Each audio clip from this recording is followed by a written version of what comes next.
The stock market hit record highs again today, something that the religion calls Trumpism insists is impossible because in the last presidential campaign, Donald Trump promised this. If he's elected, the stock market will crash. Trumpism depends on stupidity. It has to, because Donald Trump is so profoundly stupid himself. It is impossible to get stupidity out of Trumpism. There was once a time when I could tell you that every Republican United States senator knew Donald Trump was lying when he said that China paid American tariffs. American tariffs for the entire history of the American government have been paid by the American people. That's how tariffs work. They are sales taxes paid by the American people, paid by the consumers in America who buy the imported goods. But Donald Trump has always insisted to his followers at his rallies that China pays the tariffs that Donald Trump imposed on China. Now, to be fair to the 99% of Trump voters who have never gone to a Trump rally, it does appear that the very stupidest of Trump voters attend the rallies and cheer for the breathtakingly stupid statement by Donald Trump about tariffs. But I promise you, if Joe Biden ever claimed that a foreign country pays American tariffs, the New York Times would destroy him in a massive front page headline and begin to debate whether Joe Biden was lying about tariffs or whether this was a sign of neurological decline in Joe Biden. Who pays tariffs should be a question at the next debate. But the debate questioners always pride themselves on the complexity of their questions that never lead to yes or no answers or revelations of the shocking ignorance patterns of people like Donald Trump. Donald Trump introduced insult comedy to American presidential politics with his nasty nicknames, first for the Republican candidates he was running against in 2016, all of whom then proved themselves to be worthy of even nastier nicknames for publicly offering their complete loyalty to Donald Trump after he humiliated them and insulted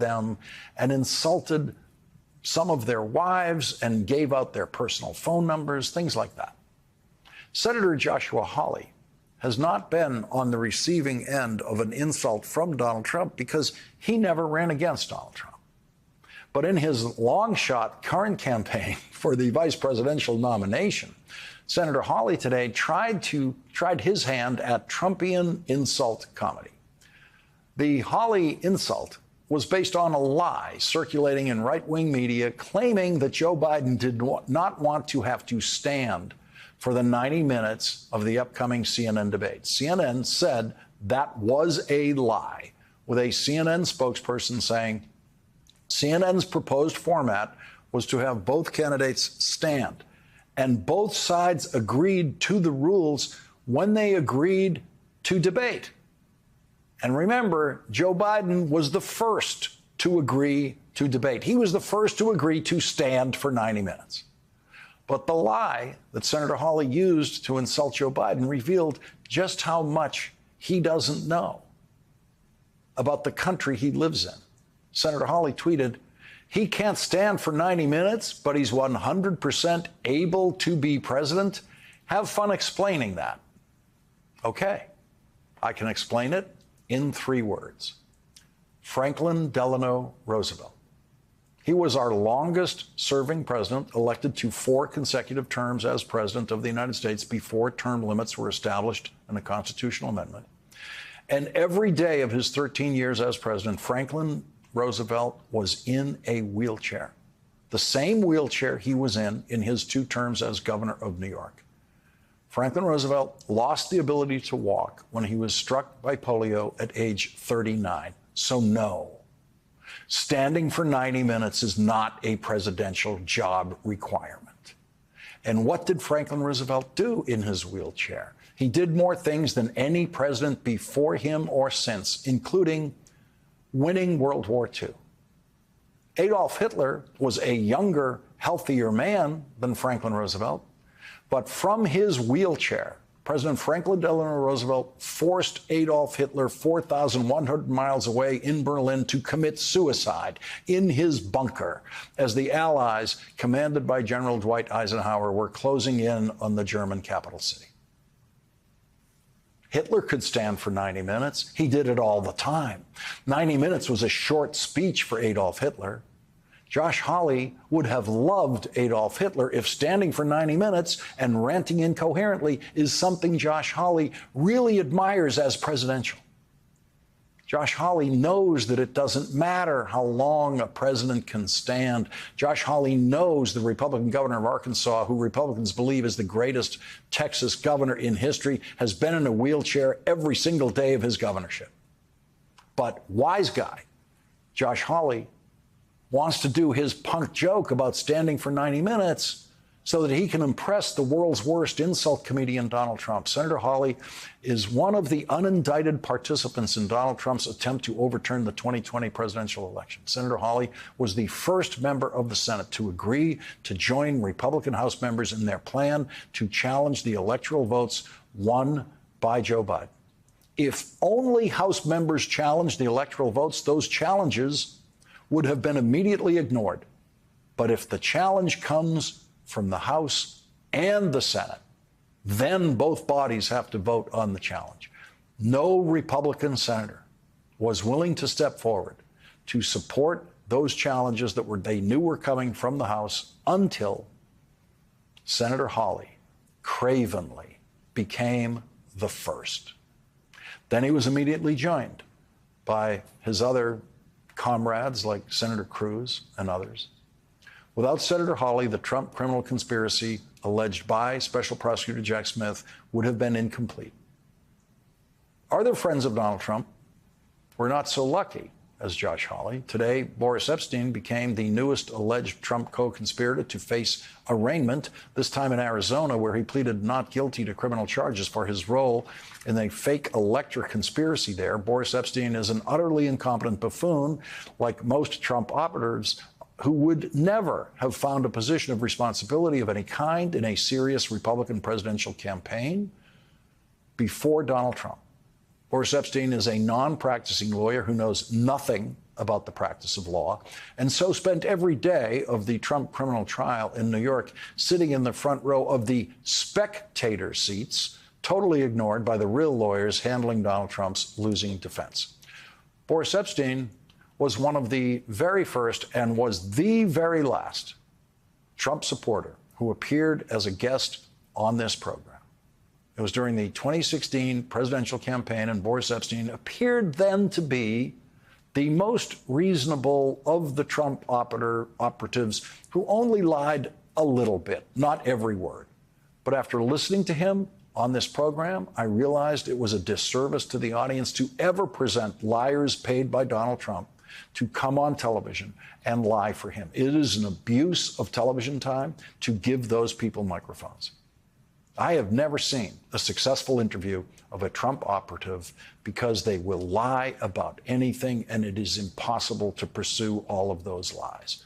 But Boris Epstein is now going to find, as a criminal defendant, what Donald Trump has found, which is that fast-talking lying on TV that Trump and his people do just doesn't work in a courtroom where Donald Trump, in fact, was afraid to even open his mouth when he was on trial as a criminal defendant in Manhattan.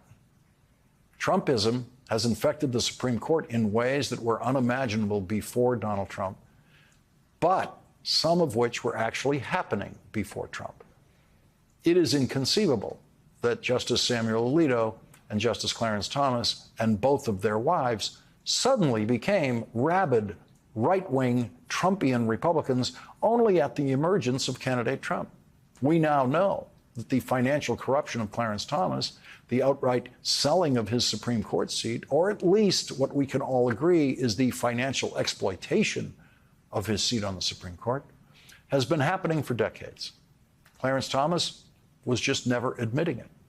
Clarence Thomas was violating the rules of financial disclosure for Supreme Court justices and claiming that as a Supreme Court justice, it was impossible for him to understand these very simple rules that you do not have to go to law school to understand.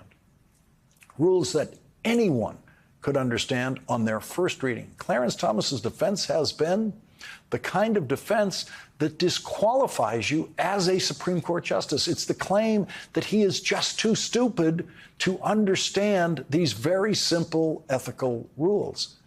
That would mean he is, by his own confession, too stupid to be a Supreme Court justice. But Trumpism means never having to say you're sorry for being stupid. So everyone in Republican politics accepts Clarence Thomas's defense that I was too stupid to understand the ethics rules that apply to Supreme Court justices. And just when we think we know it all about Justice Thomas, there's more. The Senate Judiciary Committee released new information revealing that Clarence Thomas took 3 more flights than previously known on the private jet of Republican mega donor Harlan Crow. That's 3 more flights than the public knew about when data compiled by the watchdog group Fix the Court showed that Clarence Thomas received at least more than $4 million in gifts between 2004 and 2024. In the same 2 decades, no other justice reported even $500,000 in gifts or $250,000 in gifts. Samuel Alito came in second with roughly $210,000 worth of gifts in that same 2 decades. The records do not show the purpose of Clarence Thomas's trips on that private jet. The Washington Post estimated that such flights might have cost between $500,000 and $625,000. As Joe Biden said this weekend in Los Angeles, if Donald Trump is elected president, he will have at least 2 Supreme Court seats to fill. President Biden didn't specify which seats, but it's easy to see how quickly Donald Trump and rich Republicans would be able to purchase Clarence Thomas's Supreme Court seat from Justice Thomas by providing him with the fabulously wealthy lifestyle that Justice Thomas so openly craves. Justice Thomas is 75 years old. Donald Trump would make him an offer he couldn't refuse. The golden motorhome offer, the unlimited private jets wherever you want to go offer for the rest of your life, multi-million-dollar income by sitting on corporate boards, making speeches to closed-door Republican gatherings. And Donald Trump would make Samuel Alito an offer that Samuel Alito's wife would not let him refuse, according to her recently recorded comments about how much she hates her husband's job. Donald Trump would replace at least 2 Supreme Court justices in their mid-70s with extreme right-wing Republican lawyers like, say, 44-year-old Joshua Hawley, who could serve on the United States Supreme Court comfortably for another 40 years, where he could do much more damage than he tries to do now in the United States Senate.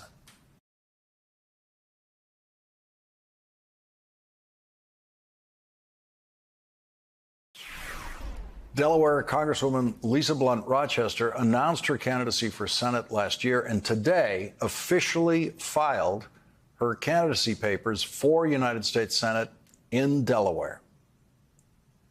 Almost a year ago to this day, we launched our historic campaign for the Senate. And in 1 year, much has happened. Today, we face attacks on our reproductive freedom and a woman's right to choose when, if, or how to grow their family. Because of the Dobbs decision and Republican extremists who have doubled down on their attacks on reproductive freedom, we have seen in states across the country that abortion bans have been in place like never before. That sometimes people don't even know they're pregnant and they are being at risk. Criminalizing doctors just for doing their jobs, and even forcing women to leave their home states to seek the health care that they need to survive. They're even challenging the right to birth control and IVF. This is not only policy for me, it's not only political, it's personal. I am here as a grandmother today because of IVF. And so for me, this fight is real.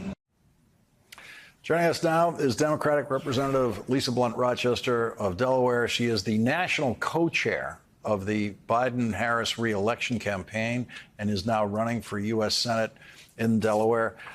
First of all, how do you do both? How much of your day is co-chair trying to re-elect Joe Biden, and how much of your day is trying to win that Senate seat? Well, first of all, Lawrence, it's so good to be with you. This day in particular is such a special day because we made it official, and it started at about 5 this morning, and we are ending on a high on the Lawrence O'Donnell show. But truly, I feel like I'm wearing multiple hats. I am a Congresswoman. And we have that job because we've got important work that we're doing on strengthening our economy and our supply chains and making sure that we lower the cost of living and goods through that work, as well as lowering the cost of health care. We're doing those things, bringing clean drinking water to Delaware. The other hat is the Biden-Harris co-chair hat, which this is my second time doing this. I say it was so nice they asked me twice. And so I am glad to be back helping to make sure that this president and our vice president are reelected. And then the other hat is running for the Senate. And that is something that is new to me. Fortunately, in Delaware, I represent the whole state. So I'm used to running up and down the state, which over the 24 hours of this announcement, we will be in all 3 counties because we are 3 counties that are urban, suburban, rural, and coastal. And then the last hat was that was the new job that I got, which is grandmother.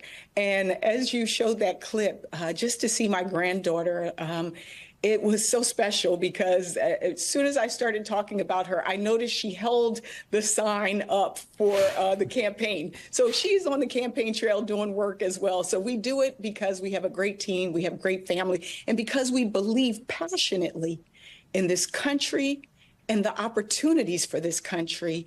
And really, that's why the theme of our campaign is Bright Hope, the name of the church my grandmother attended for 70 years in Philadelphia, because we want to bring some bright hope to the Senate and bring some bright hope, to our country as well. You told us about your granddaughter on this program when IVF was threatened and is still threatened by Republican policies now that Roe versus Wade is not the law of the land. And we learned then, as you told us that night, that you have your granddaughter because of IVF. Yes, it was the first time I really talked about our family story. Not only did I share about the birth of Lennox, but also that a year and a half or so prior to that, my children experienced a miscarriage. And the thought that my daughter-in-law could have possibly been turned away at a hospital, which is happening to people in emergency rooms, could have died. Again, these things are personal to families in our country. And I think it's one of the reasons why it's bringing Democrats, Republicans, and independents together, and why people are recognizing that Donald Trump owns this. Those extremist Republicans who are pushing for these draconian laws across the country, they own this. But you got a champion in Joe Biden, and you got a champion in me. And I hope that people will be a part of our campaign and think about joining us in this movement. You can go to LisaBluntRochester.com. I want to make sure people know where they can reach us and find out more information. But this is truly about our families, our safety, our rights. It's the first time a constitutional right has been taken away from us. And in the Senate, I'm going to fight for it. Delaware Senate candidate Lisa Blunt Rochester, thank you very much for joining us tonight. Thank you, Lawrence. Thank you.